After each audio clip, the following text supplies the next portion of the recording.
Hey guys, I'm Melissa Ginther. I'm owner of Ruthie Mae Blooms. I am just south of Warrensburg, Missouri, about 10 minutes south. And we're just going to give you a really quick tour of the flower farm. And Brenda and I go way back to our years as vintage market vendors in the West Bottoms in Kansas City. And this is kind of a revival for us to get back together. And we've taken different paths in life, but we're seeing them cross again, which is pretty cool. So we'll start in this little corner. This was the original garden. We had 4 kids and it took a lot of food. So this is where we raised our vegetables to feed everybody. Over here, we've got statues. I'm a big native fan. Anybody that knows me, this is a native tick-seed coreopsis. Tick-seed coreopsis. And then my husband loves horseradish, so he's got his horseradish going over here. A couple raised beds that I typically do my herbs in, but they're slowly being taken over by cut flowers, which is pretty much what's happened to the entire big veg garden. I still grow my long beans. These are also called Chinese long beans. Baker Creek has a fantastic selection of seed stock for these. I love their catalog. Yeah, oh, it's a work of art. I mean, truly. It really is. It is. So I've grown to get my kids to eat veg all those years. We grew all kinds of fun fruits and vegetables of all different colors. And this was just one of the ones that I've hung on to all these years because it's so easy to process and cook up. It's great in stir fry. It's a whole lot easier to pick these than it is to bend over and pick bush beans. For real. So these are the tomatoes I'm down to. We used to do like 30 plus tomato plants, and now I think we've got like 12 or so out here this year. It's pushing mid-September, so they're getting kind of tired, but they've been good to us. And this is the tunnel, the vine tunnel. So we have hyacinth bean, and we have Spanish flag, which is just starting, and it is beautiful. It is beautiful. I love it. Both of these can be worked into bouquets. The Spanish flag is the most incredible shade coverage of any vine that I've ever grown. And in our zone 6B, you get total dieback in the winter, so you don't have to worry about it being invasive. So it's But great. it would be in more southern. Well, it's not, I don't know about invasive, but it's definitely going to come back on its own. It did reseed a little bit for me, but I collect seed from almost everything that I grow that I can collect from. Are you going to start selling your seeds? Yes. Yes. That's exciting. I have been a seed saver almost my whole life. That is so cool. Out of necessity for the most part. Yeah. Money was tight when we had 4 kids. Yeah. So if I wanted to grow something, a lot of times I had to save the seed, and it just became a thing. And then I have volunteer marigolds that come up, and my bird bath, which I have some natives in here too. I'm a big pollinator promoter, and especially the monarchs. So, yes, I love the monarchs. Yeah, we actually, Ruthie Mae Blooms this year became an official monarch way station. Oh, cool. So we're registered with them, and we grow as organically as we possibly can, which means, and I'll show you here in a minute, I lose some crops because I'm not saying I never spray for anything. There are times when I have to, but I'm very selective, and I never spray with anything that I couldn't eat the same day I spray it. That's awesome. Everything that I use is organic, and sometimes it's more of a fungal issue that I need to take care of. So it is just part of trying to balance spending so much money on the farm and then trying to have an income, Yeah. But here, I'm going to show you this crop really quickly. Got to get a picture of this lovely bee. We have lots of bees and lots of wasps, and people don't realize that wasps are one of our biggest pollinators that we have. And we have many, many kinds of wasps. Oh my goodness, look at this chrysalis. I'm glad you found that. I was going to point that out. That's So this is one of awesome. my sacrifice crops. This is called hairy balls. That's hilarious. It is. Florists love it. It is in the milkweed family. And I noticed at one point that the aphids came in, and I was trying to decide how I wanted to treat the aphids in an organic manner. And before I did anything, I noticed that monarch caterpillars started showing up on this crop. So I ended up not doing anything, and I just left it to nature. And That's awesome. I have probably seen no less than 50 to 75 monarch caterpillars at any one time over the summer. And this is why. This is the whole reason that I do this right here. So cool. That's why. So cool. So I did not make an income, and there's an older one down here. Oh yeah. Look at it. That's already broke. And you can see some of these plants are trying to live. They're trying to survive. It's too late for this year, but we'll try again next year. You can see it, I think. That is so cool.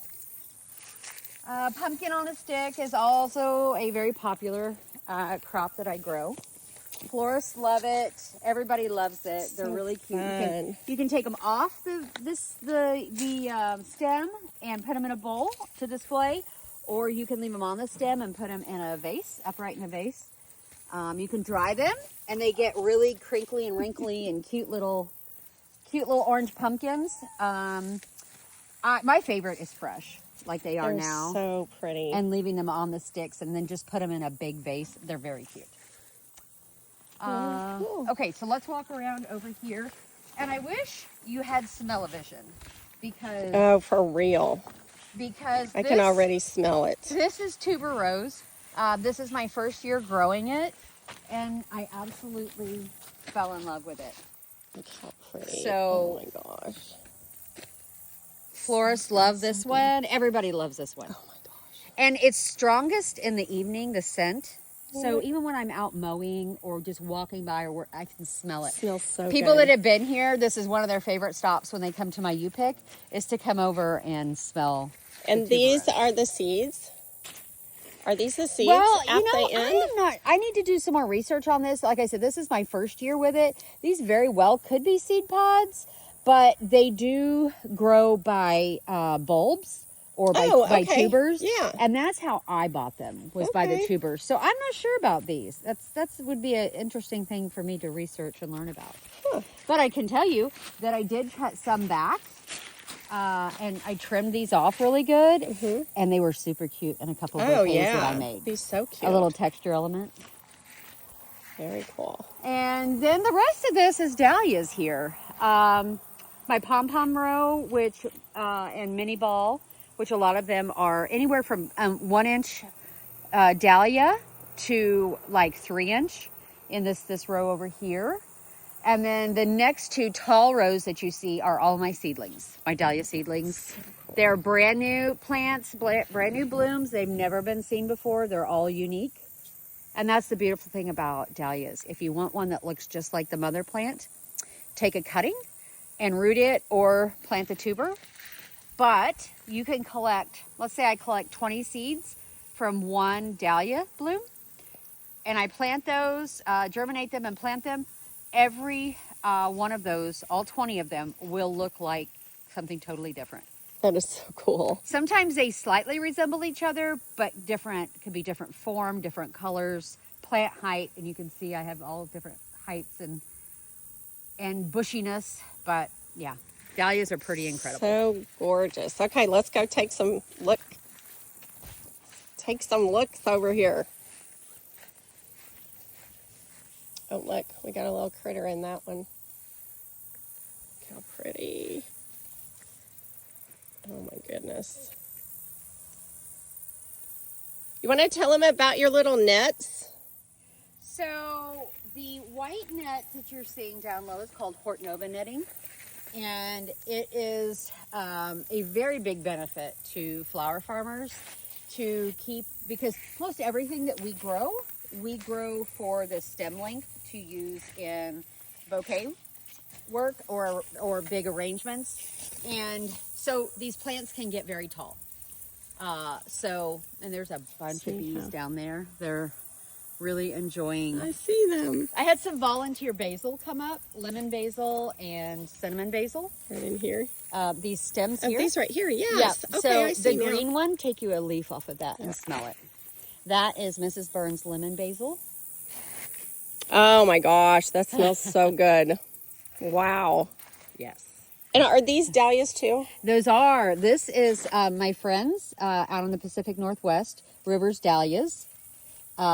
I bought some of her seed this year and her micro seed. So I have a bunch of tiny, tiny little dahlias from her, So from her seed pretty. stock.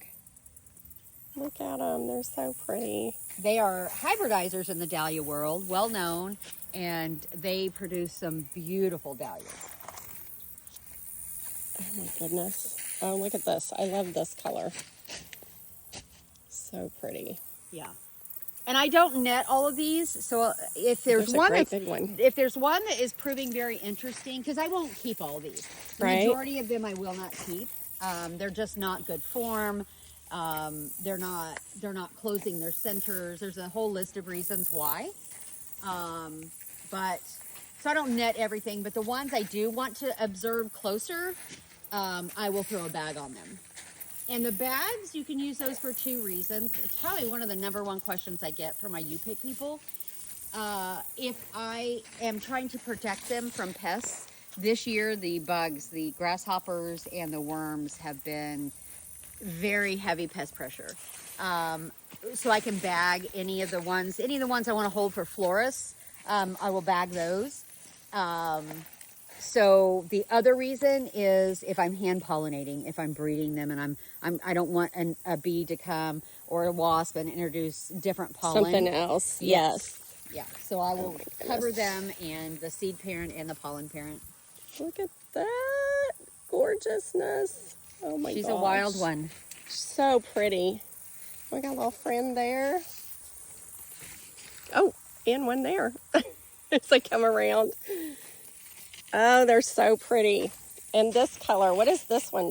This is actually in my top 2 this year, my favorite. Gorgeous. I'm not the best with describing colors. I just don't have the eye for that. I would call it kind of a terracotta rose. Mm-hmm. That would be the way I would describe it. But I'm very excited about that bloom. That one's gorgeous. Oh my goodness. Look at all of them. Oh, here's a great big one. This one's gorgeous. That's another one that I'm excited about. Woo. I just measured that one the other day. About how big do you think it is? She measured 5 inches. Oh my solid. gosh, that's so so she's cool. bigger than a high school size softball. Oh my gosh. Yeah. That is awesome. Oh, and look at this beauty. Yeah, She's did you really see this pretty one here too. as you walk by? I see this. Oh my gosh, that's gorgeous. Isn't that cute? So I want to observe this one a little bit more. So I've got every bud of hers is bagged up. Oh look, there's your monarch right there. Yeah, we love our monarchs. So pretty. Oh my goodness, this is so much fun. Okay, so how many hours do you spend out here a day? It would probably be easier to say how many I don't. Yeah, do you sleep, right? A few hours maybe? I do, but this is the first place I go, right here where we're at in the dahlia seedlings. This is where I usually have my second cup of coffee once the sun is up enough. And what kind of coffee are we drinking? Well, I will tell you what, your coffee, we both said, what is in this? Because it tastes different than any coffee we've ever. Love that. I normally put a little salt. I told you about Yeah. that to cut the bitterness and what we normally drink. Yeah. And we don't drink cheap coffee. I didn't use that at all. That's amazing. was Thank so you. good. I'm so glad. It was so good. Oh my goodness.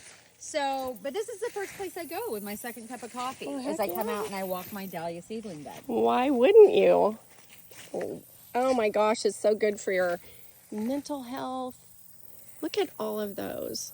Well, Gorgeous. interestingly enough, I started all of this, if you want to know, Yeah, absolutely. for my son's wedding. He proposed to his girlfriend in 2023, and then in January of 24, last year, they asked me if I would grow their wedding flowers because they both know I love growing things. So Of course, I said, yes. And then the next day I looked at my husband and I said, what did I just do?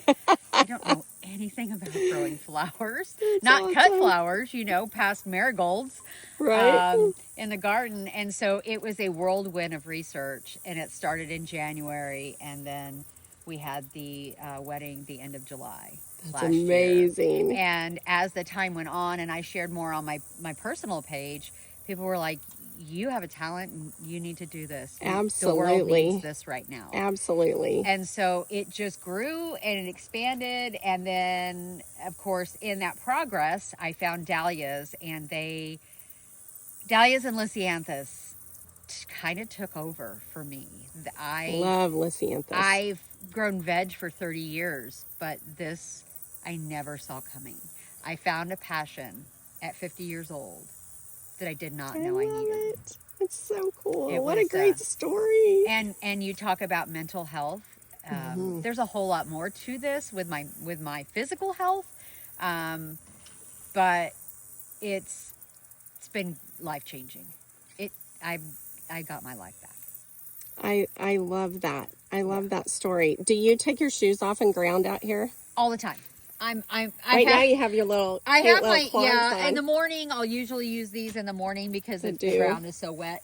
But if you watch my social media, you'll see a lot. I have muddy feet, and I don't shy away from posting that stuff. Amazing. But I've always been a in the garden kind of girl with bare feet or flip flops. So. And here's the next question. Do you wear gloves? Because I cannot wear gloves in my garden. I want to feel it.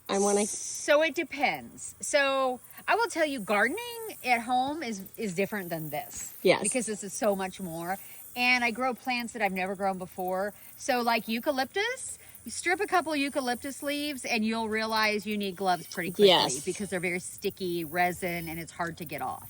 It actually, after I do wedding flowers, I figured out it was that oil that causes me a little bit of a rash on my face. And I've heard that from florists and other flower farmers, that there are certain things that they did not know they were sensitive to, that handling it in volume, they realize that they are. So it really just depends. Overall, no.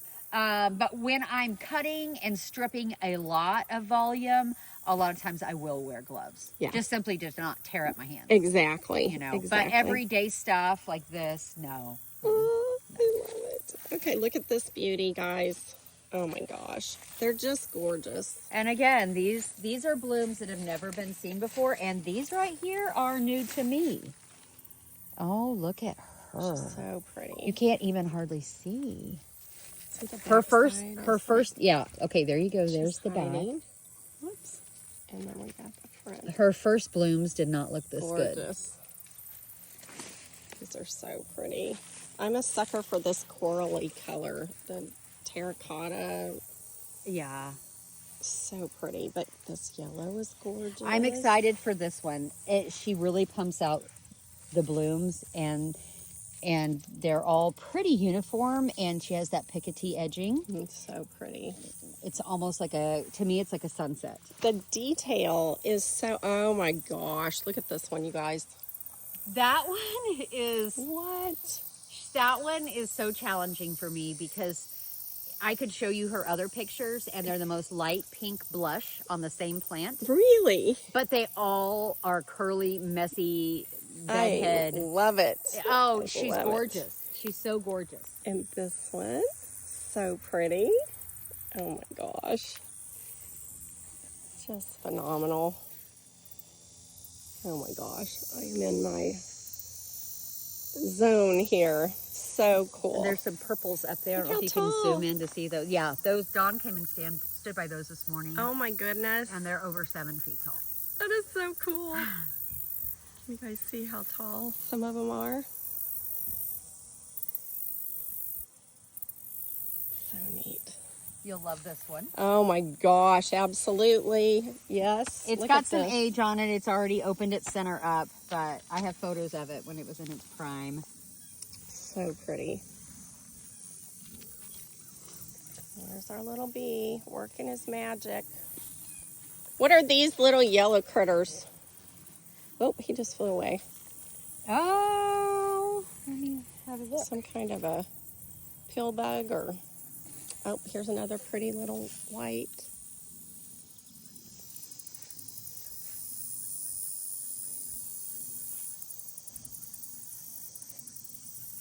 They're very intent about getting into the pollen, it looks like. They typically don't hurt the plants. They're a goldenrod soldier beetle, so this is the time when goldenrod, which is a native here in Missouri, is blooming, which is usually coincides with ragweed, which a lot of people think they're allergic to goldenrod, but they're not. It's the ragweed that they're allergic to because they bloom at the same time. But that, and typically the soldier beetles don't bother the blooms or the plants. The grasshoppers have been almost apocalyptic proportions this year. I have not seen, I don't know the last time I saw grasshopper pressure like that, like we've had this year. And what can you do? Do you just have to pick them off, or what can you do to protect your... I typically, it just depends. If I'm just observing, walking by, I don't do anything to them because they are pollinators. Right. So they are a beneficial bug to our plants. But if I'm cutting and I need them, I usually tap it on my leg, and they come off. Do they don't eat the petals? No, it's they mostly don't. the leaves, right? No, they don't damage even... the plants. Huh. No, sometimes I've had some people here at U-Pick last night, and I just picked them off the flower that they wanted, and, you know, so. Oh my goodness. So what else do we have? This is going to be, this little bit of a mess here is getting ready to be dug out. You can see all the rock. We've lived here 23 years, and this was an old farm. And evidently they had a driveway going through here back to some barns. So we encountered a ton of rock when I went to plant. So my son has a bobcat he's going to bring over, and we're going to dig this bed out.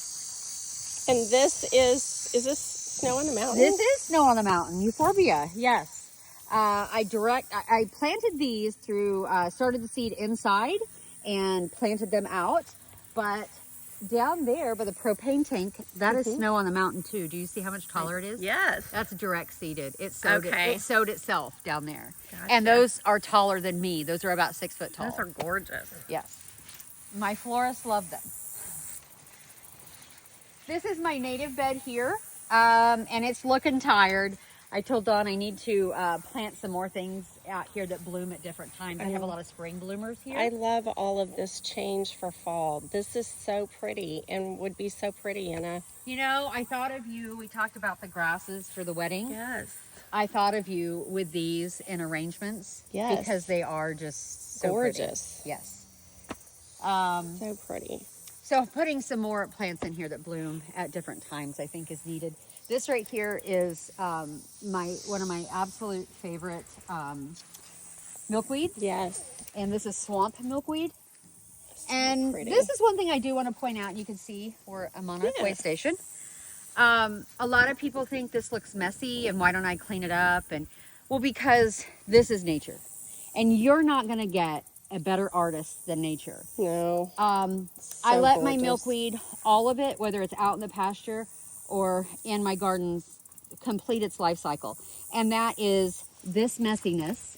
That is the milkweed silks with the seed. And they're meant to just fly away in the wind. And that's how they get seeded in different places. So I let that happen. I don't clean it up. But this plant was also covered in monarch caterpillars. Oh, that's so awesome. Yes. What about stick bugs? Do you have those? What do you mean by stick bug? The oh my goodness. Do you have praying mantis? Praying mantis? Or there's also the stick bug. I have never seen praying mantis here. I could buy them and release them. However, I hesitate because we have they could eat some of your good bugs. Well, but here's the thing. In America, we have our own praying mantis. But there are some companies selling praying mantis that are not from our country, and they have become invasive, and they kill our native praying mantis. Yes, you don't want that. So it's not something I've really had to rely on. You can see just how heavy the soldier beetles are. Yeah. They love celosia. Absolutely love it. So, okay, so tell them the difference. This is a feather and this is brain, maybe? No, I don't Or is have it- any. This is more of like the traditional it? kind of coxcomb Coxcomb. look. But so our grandmas, they called it Yes. coxcomb. They didn't Yes. call it celosia. Right. And it was the big heads, and Yes. a lot of times it was the deep burgundy reds and jewel tones. A lot of what I have here is floret seed. Not all of it. I've had some people send me some. So you have the fan shape. You have the spikes. Look what I found. Yes. Oh my And this is something gosh. that I saved seed from. So beautiful. Yeah, they are. They're beautiful. And this is really popular with my U-pick individuals. It's so unique. And so this is for U-pick. This is one of the big areas for U-pick. And then over here is an area for U-pick. We have the zinnias, which are starting to get tired. My initial rose getting ready to come out. This is Gonfrina, and everybody loves Gonfrina. these cute little balls. Yes. And this is Cosmos. Sulfur Cosmos. Yes. In yellow and orange. And my other Cosmos has gotten They're so tall. tall it's falling over. They're tall.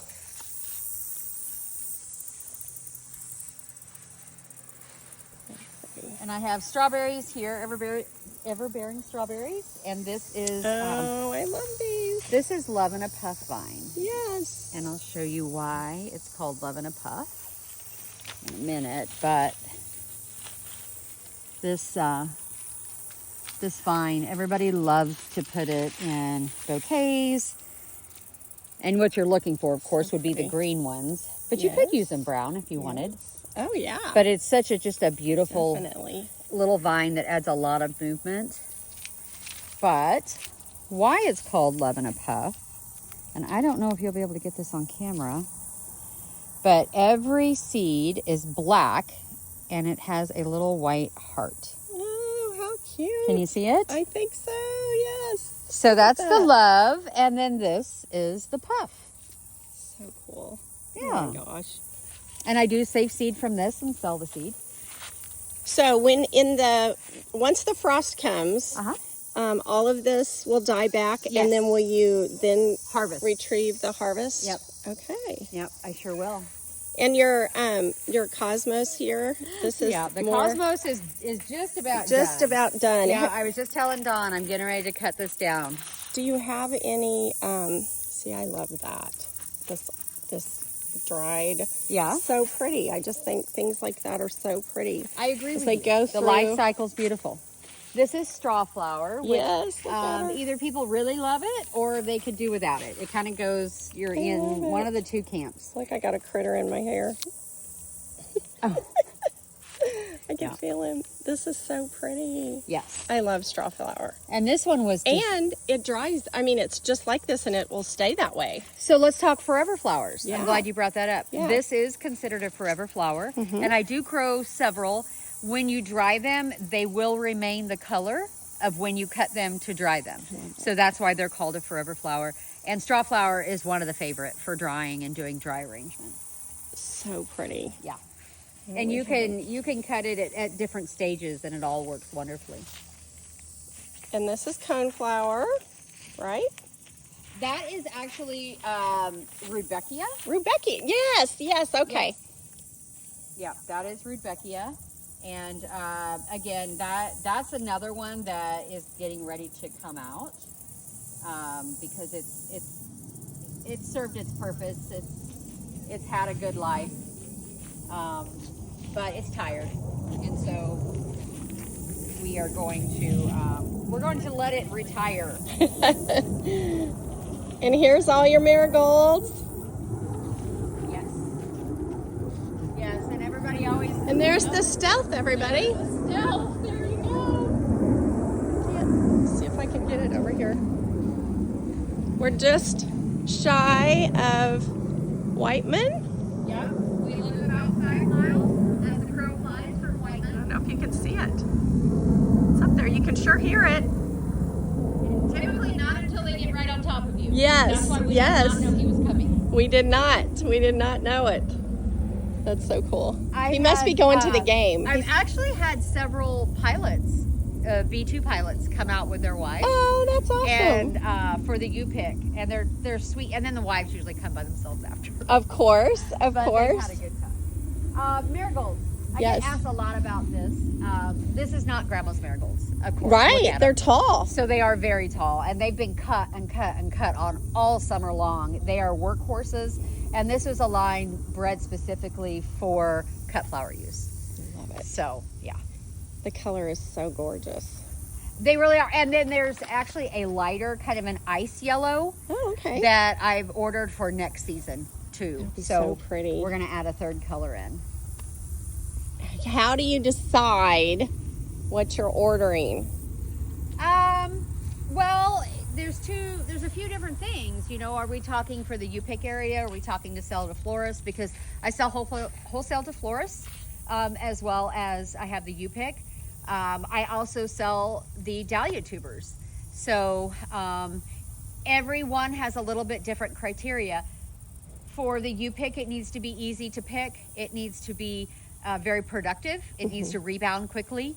And it needs to have a good vase life and not be fussy. We can't have divas in the U-pick area because people don't want that. Yes. Probably the biggest diva I have in the U-pick area are these 3 rows of dahlias here in the U-pick. 1, 2, 3. Yeah, I don't dig these dahlias in the fall. They will remain here, and they can regrow for next year. Whatever doesn't come back in the spring, I'll replant with other tubers and just keep this full. This was a challenging year for dahlia growers in general. Just the weather, the heat, the rain. Yeah, it was the intense volume of rain that we've got in the spring and early summer. And then it kept going back and forth with intense heat. And the dahlias didn't know, should I grow, should I die? Yes. You know, they were so confused. They were confused. And the majority of the country, big swaths of area, face the same problem that we did here in Missouri.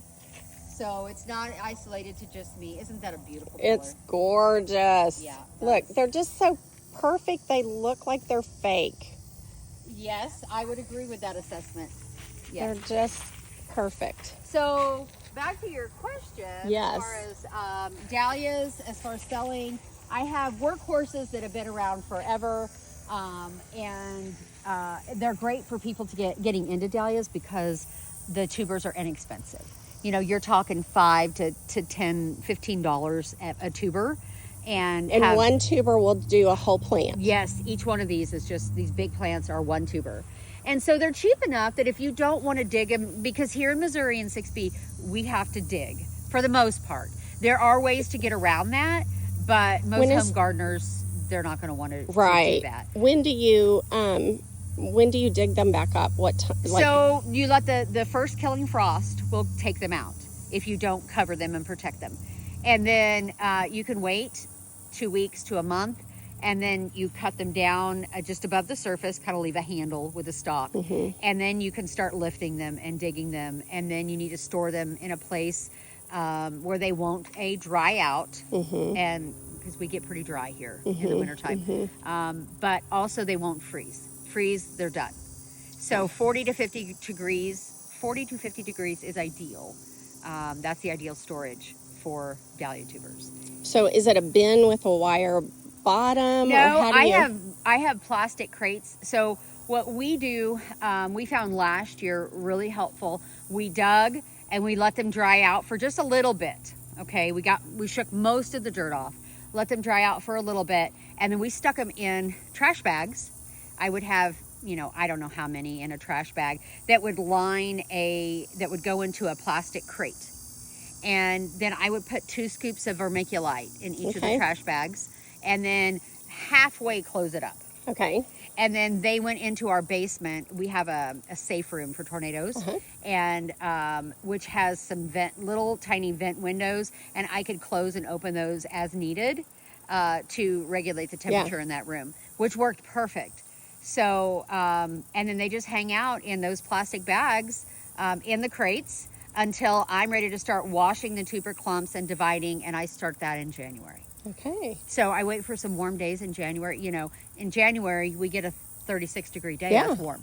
I put on my wetsuit, I haul them out into the driveway, and I've got wire tables, and I use my spray nozzle, spray them all off, let them dry, take them back in. It's a long process with dahlias. So do you have to then rewrap them in the trash bags, or then can they just go into the plastic tubs? I actually do put them into, not the trash bags, just into the plastic crates, no vermiculite, and they will hang out there because I process them pretty quickly. Over the course of, I say quickly, over the course of a couple months, it takes me to do that.